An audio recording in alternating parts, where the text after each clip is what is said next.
So it's the Born Out of Boredom podcast, ep03. We got 7 gays in the building. My name is Shakespeare.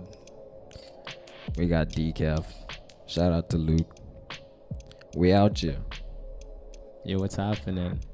You know, when you were playing that set, I was thinking, I thought Lucanio was an extremely confident guy. And he is, but I just thought he had like extra attitude. Because I never see him up close like that. I always see him playing a set. It's just different. So that was the closest I've seen him. It's like, yo, this dude chilling.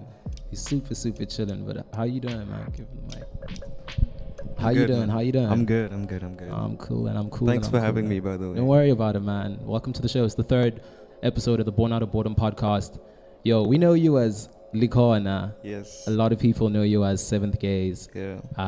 I want to ask about where Likona was, and then at what point did it transition to 7thGAZE? When did you even decide that I want to be a part of music? I want to make music, whether it's DJing or making music from scratch. When did all of that start? Yeah. Well, like for the longest of times, up until like I was about 13, 14, my cousin was a beat maker. Yeah. And I used to just watch him make beats on Fruity Loops, and then eventually he told me, hey, you should try and get into this stuff as well. He gave me his version, fucked around, and from there it just grew into something a lot more. Okay, that's cool. Because in my mind, I've always thought that you started DJing first and then started making music. Which one did you kind of harness and perfect first? Was it DJing or making music? Okay, well, I can say I started out producing. I didn't put any of my music out though. Yeah.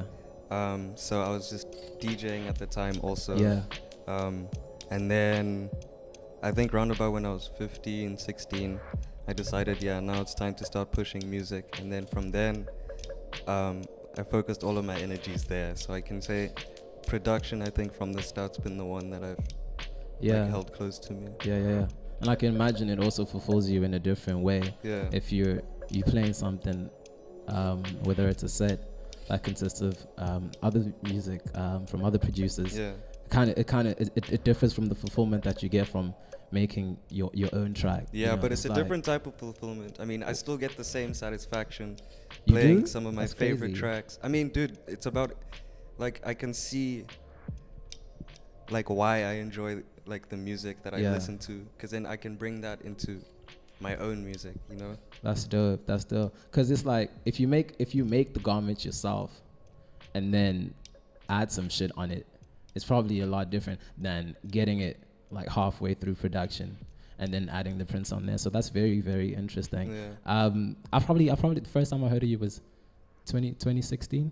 Like the end of really? Yeah, end of 20. Damn, okay, you've been there from like. Nah, that's not. But it wasn't like, okay, cool. At 7thGAZE on his Lacona, I'll just see the name 7thGAZE. Yeah. And I never knew who that was. And that was strictly within the Cape Town region. Did you grow up in Cape Town? No, I grew up in Joburg. You grew up in Joburg? Yeah, when I moved here last year. Oh, for real? That's fucking dope. That's fucking dope. Because I wouldn't, even if I was to see like a poster, I wouldn't, in my mind, it wouldn't click that, okay, this is an event that's happening in Joburg. Yeah. It's always been, shit, Cape Town. Yeah. Cape Town, that.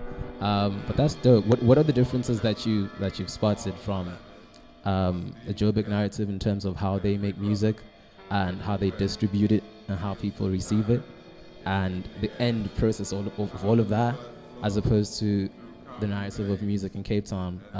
The same process. Is it any different? It's not very different. I just find in Joburg, the people that are contributing to the scene are a lot more, like, I'd say hands-on. Like, they do most of the work for themselves. Yeah. Whereas here, it's all about promoters and working with them, you know.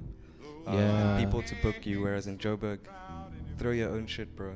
It's a lot harder this side, I'd say. That's dope. That's fucking dope, actually. We were actually talking about this with Shakes the other day. We were talking about brand ethos. And a lot of brands in Cape Town don't necessarily let the brand run itself. It's more so about the people that are running it. Yeah. So it's like it's like HR that runs the brand, and the people that are there. It's like you have to put two and two together. Like who made that?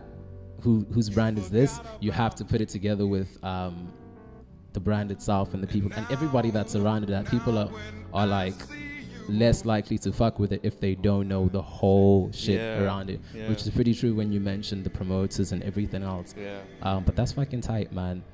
I know that you're also a part of I don't know, you call it a duo? Is it a duo? Yeah, it's a duo. Yeah, that's fucking dope. I'm gonna let Shakes ask you a little bit more about that and the music that you're making now and everything that's happening going forward. Yeah, man. Cool, bro.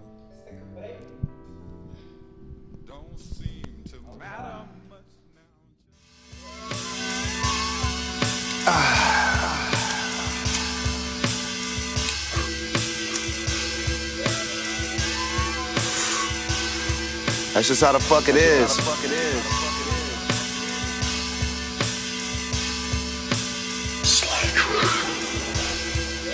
Fucking punk.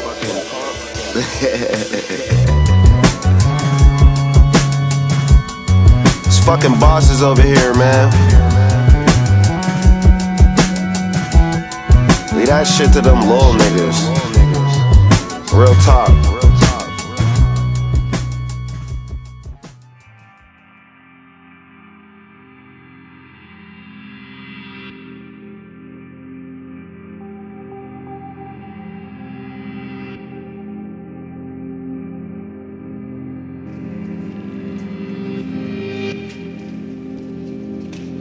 It's not simple to be lonely. You cannot be lonely. You always got people around you.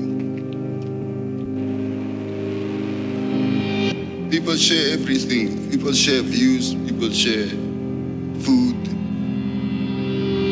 You can even go to your neighbor and ask him if he's got a trouser for you to wear, blah, blah, blah, blah, whatsoever. But yeah, you don't get such things.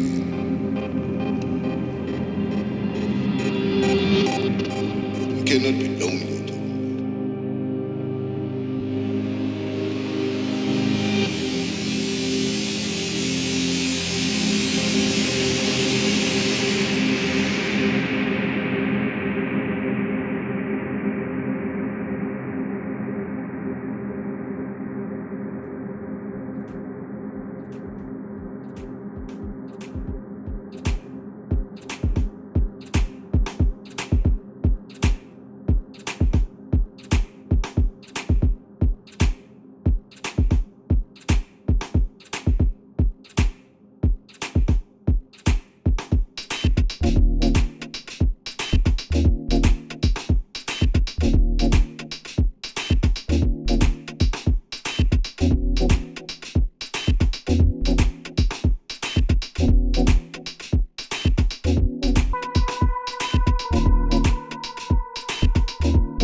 Alright, we on.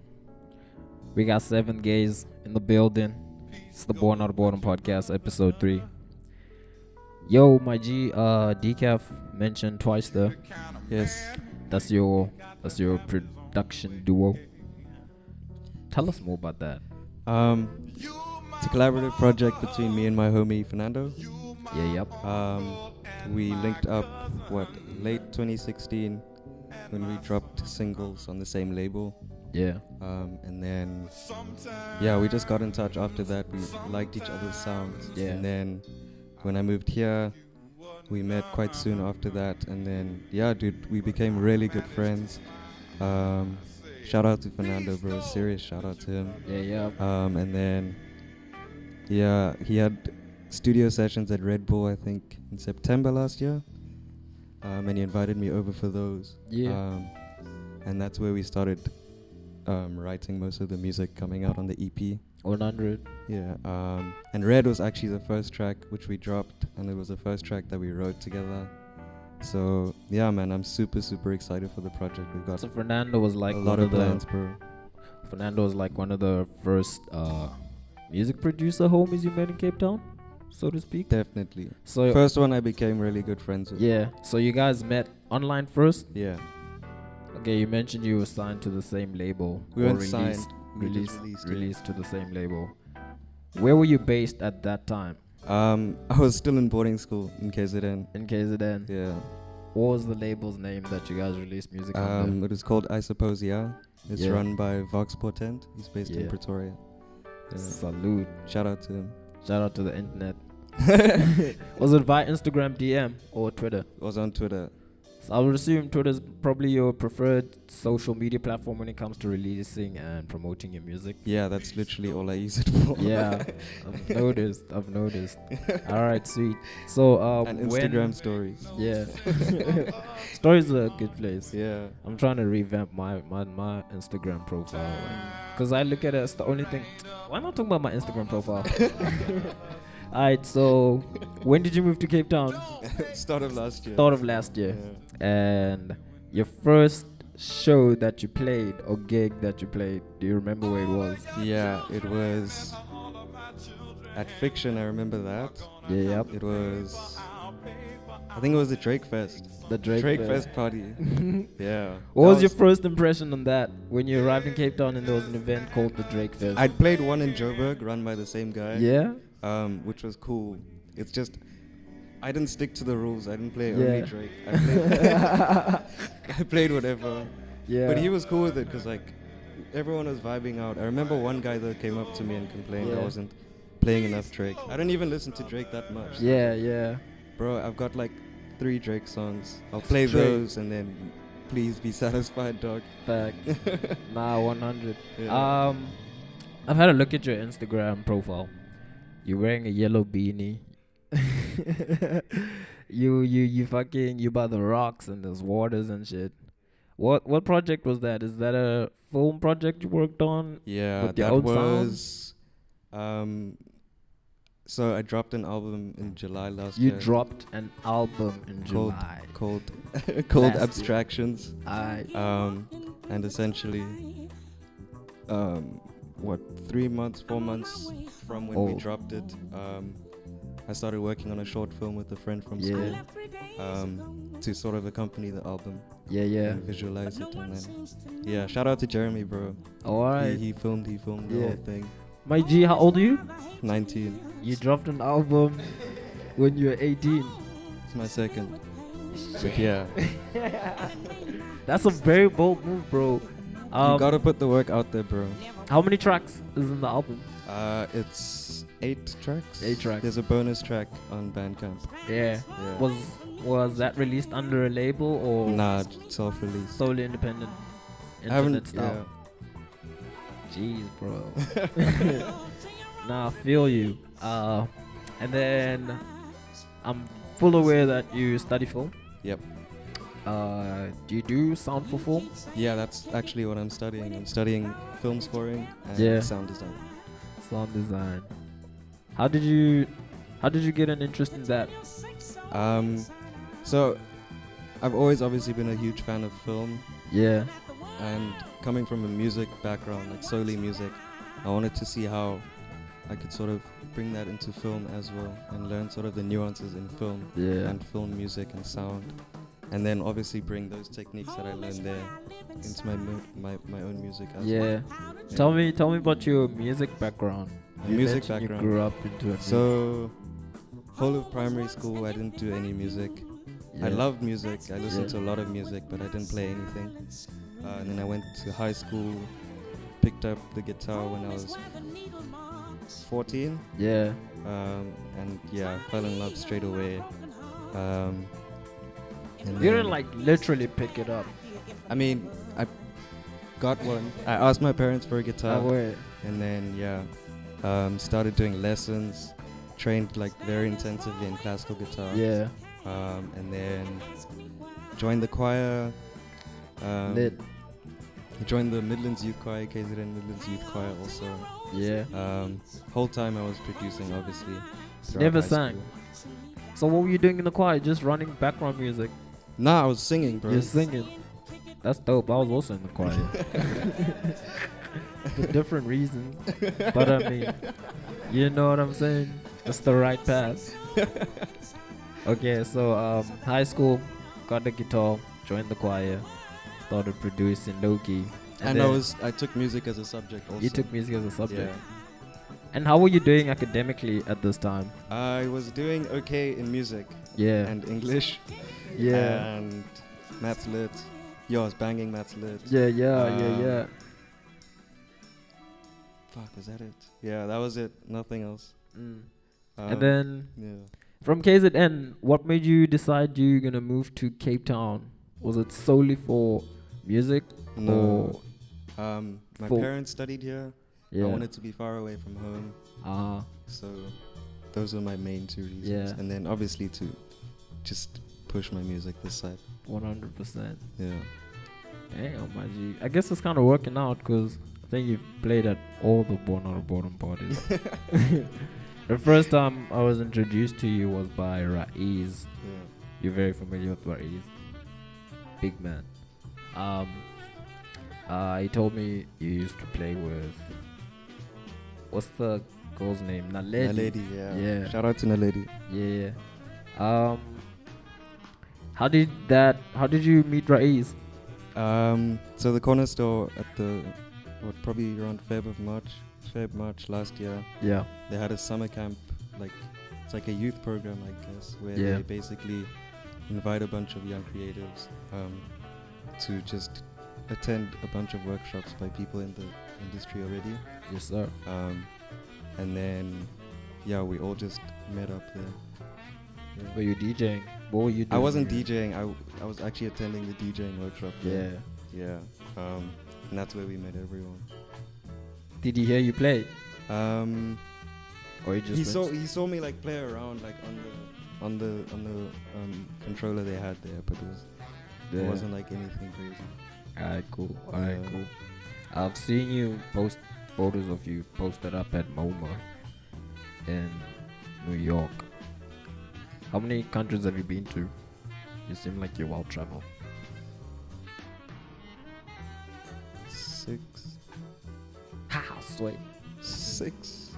6 countries. Can I list them? Can I count? Yeah. Okay, so Mauritius, does that count? Yeah. Mauritius, vibe. Germany, Mexico, Jamaica, Haiti. Oh, and the States. Yeah, that's 6. What were your reasons for moving around in so many countries? Holiday? Okay, so Jamaica, Haiti, Mexico, and the States all fall under last year's holidays. Yeah. Me and my family traveled for a bit. Yeah. So we went there, and then Germany I went in 2015 with the youth choir for 2 weeks, and then you see what I'm saying about choirs? They put you on, the bro. right path. They put you on, for real. And then Mauritius, I must have been 12, 13. Yeah. Family trip again. Family trip. Shout out to the family. One time. Do you have any siblings? One little brother. You're the oldest? Yeah. Shit. Alright, let's take a break. Cool.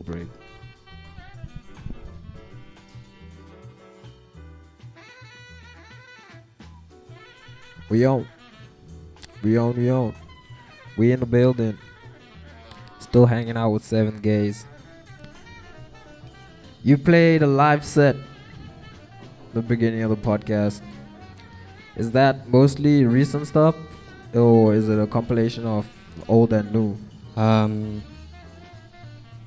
Yeah, it's all new stuff. Yeah. One song that I haven't put out yet. The first track that I opened with was like on the first album that I dropped. I opened that album up. Yeah. No, before that even, bro. Before that? Yeah. What? Yeah. What was the name of the one you dropped before Abstraction? Nothing Is. You love dropping music, bro. Have to, bro. Yeah.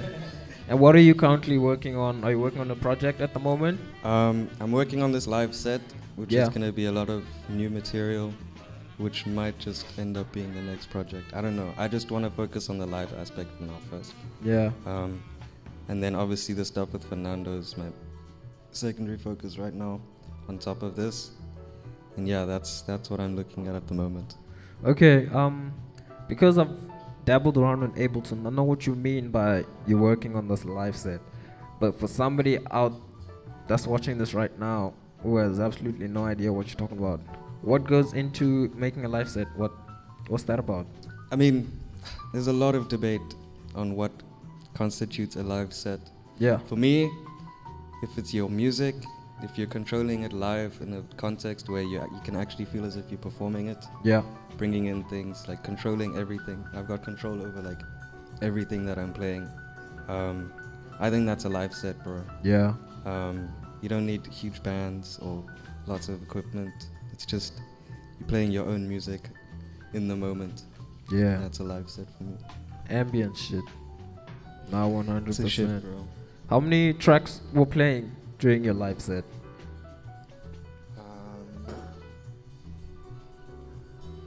5 or 6. And each track you were just adding outside elements and fidgeting with your controller. Yeah, I mess around with all the effects that I've got mapped onto this. Yeah. I play a bit of the keys. Yeah. But not much. Yeah, bro. So when it comes into, well, when it becomes a project, an album, is it recorded track by track, or is it just one long ass recording? It depends on what you're going for. I mean, it could be one super long. Have you figured out what you're going for? I'm probably gonna do track by track. Yeah. It's just easier. Salute. Are there any other folks you're working with? You mentioned Fernando. By the way, I went with Fernando. We were in the same class in high school for a long time. Same physics, same maths. But that's off topic. Shout out to Fernando. He's on his shit right now. Real shit, bro. We out real, here. real shit. Recognize you, Fernando, bro. Is there anybody else in Cape Town that you worked with, that contact with for future projects, or still finding it out, figuring it out? No, not really. Yeah. No. My thing with collaboration is I need to know who you are. Yeah. You need to know who I am. Yeah. So we can actually like properly work together. Yeah. I mean, I've had like times where I've worked with people that just wanted to link up and do something. But I prefer where we know each other first and like, you know. It's more organic, I guess. Yeah, it's just, and you write easier. Yeah. You don't worry about what they're thinking about. You just lay your ideas down and do whatever, you know.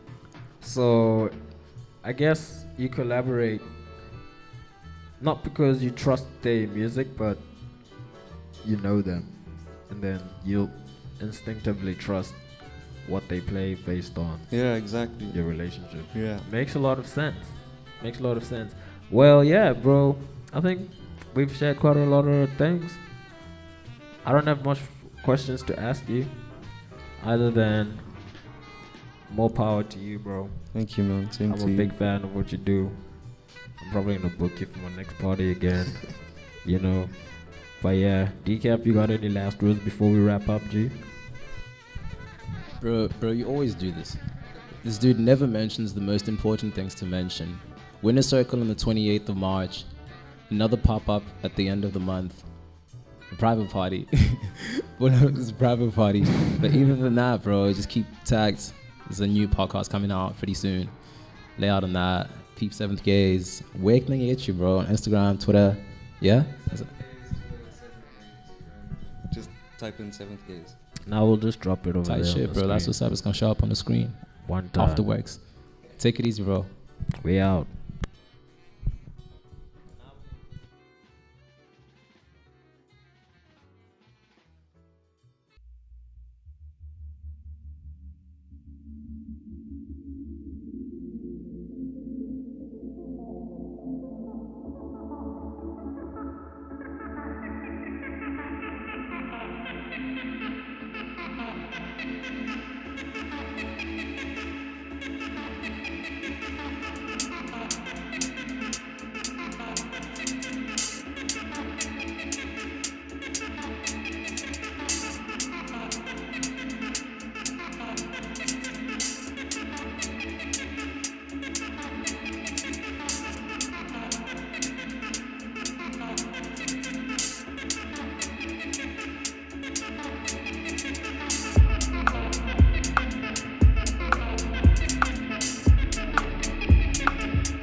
too young to be stressing, way too young to be stressing. I'm way too young to be stressing, way too young to be stressing. Counting up all of these checks, smoking weed is my profession. I'm way too young to be stressing, way too young to be stressing. I'm way too young to be stressing, way too young to be stressing. I'm way too young to be stressing, way too young to be stressing. Counting up all these checks, living life is a blessing. I'm way too young to be stressing, way too young to be stressing.